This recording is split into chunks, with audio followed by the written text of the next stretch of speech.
I chose hamster fur color and my phenotypes were black, tan, white. My original population, I put 300 black, 800 tan, and 500 white.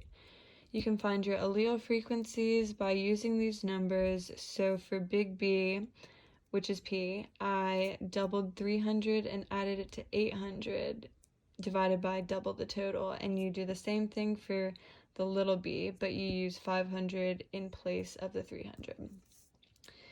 For genotype frequencies, you just do the total of that phenotype over the entire total. So for the black, I did 300 over 1600, and these numbers will be in my chart. This chart is proving that the initial population is consistent with the Hardy-Weinberg equilibrium, and you use these numbers down here, the allele frequencies, to find the expected genotype. So big B is just P squared, little b is Q squared, and this one is 2PQ. You can find your expected numbers by using the frequency times the total population. You get that number. Observed is given, and then you follow the chart to find your chi-square value of 0.40312. Down here, you find your degrees of freedom by doing number of genotype minus number of alleles.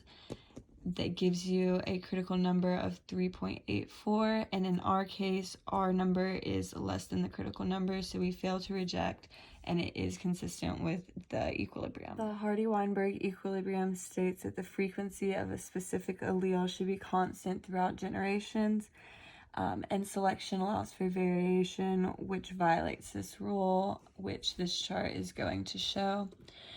So we had our initial frequencies from the other chart, and then I gave it a relative fitness. To find the survivors, you do frequency times the fitness, and then you add all of these numbers up to get the fitness number. And you get a corrected frequency by doing the original frequency divided by this W. And you have your corrected frequencies.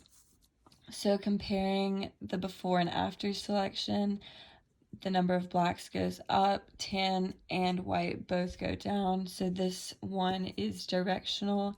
And if the population continued to go in this way, in future generations, the fur would move towards the black.